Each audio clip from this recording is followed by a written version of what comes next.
A lot of things they take into account when you talking about being viewed as a top 5 quarterback.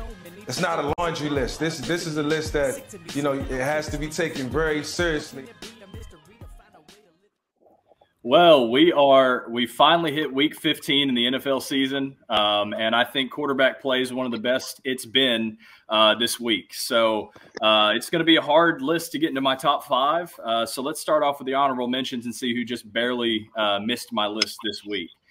So I got Gardner Minshew, Matthew Stafford, Tua Tagovailoa, and Jordan Love. Those guys missed my top 5 this week, but I think all played very, very well and were deserving of maybe even the number 5 spot. But let me get into my number 5 spot for week 15. So at number 5, Aiden O'Connell. Aiden O'Connell and the Raiders ended up having a 120.7 QBR, went 20 of 34 for 248 yards and 4 touchdowns. I mean, he took advantage of the 5 turnovers that the Raiders defense gave him, made very, very good, pristine passes. The corner ball that he threw at one point, very, very good.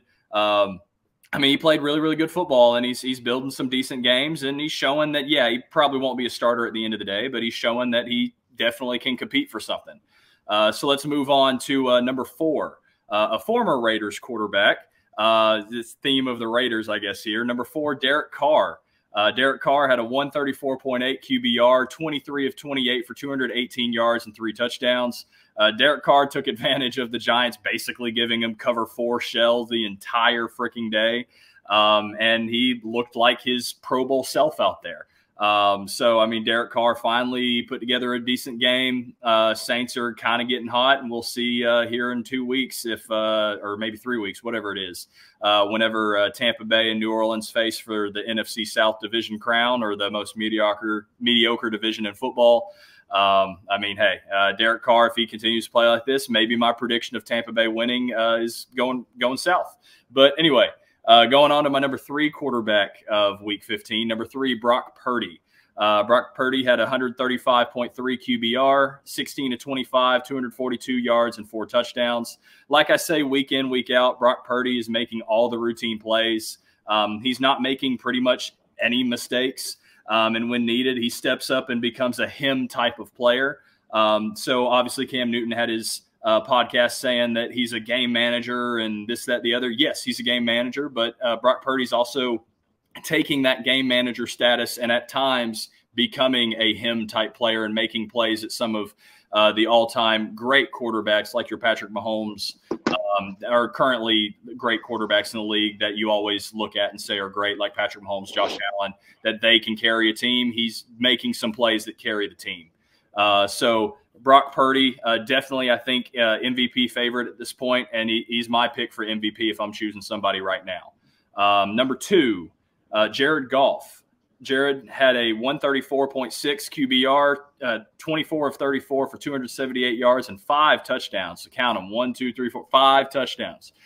Jared Goff with a great bounce back week from his week 14 performance. He delivered strike after strike and led this great Lions offense to a dominating win over a solid Broncos team and a solid Broncos defense.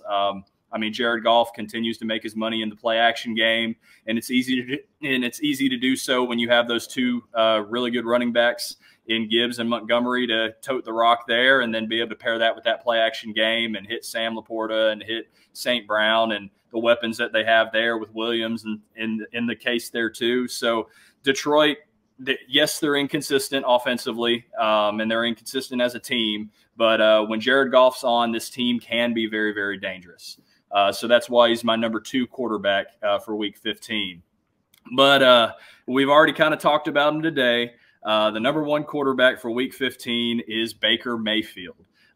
Baker Mayfield had a perfect 153.8 QBR. He went 22 of 28 for 381 yards and 4 touchdowns.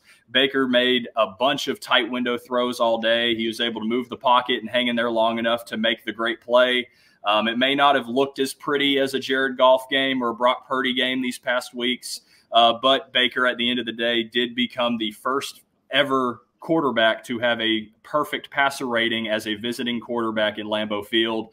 That takes some guts. That takes some balling out, and he definitely deserves my number 1 quarterback spot for Week 15. So that's my list for Week 15. Let me know who I missed in the comment section below. You can feel free to roast me in the comments, but I will say I'm right this week.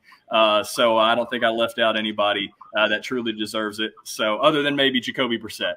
But no, I mean, great week from all these guys. And let me know in the comment section how I did. And stay tuned and come back for Week 16 next week.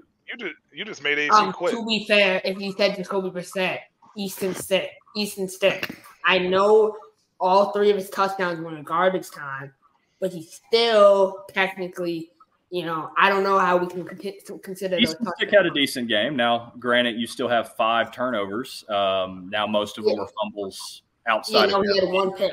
He had 1 pick and 4 fumbles, right? At the point that Easton Stick actually started playing good, though, it was like 55-0.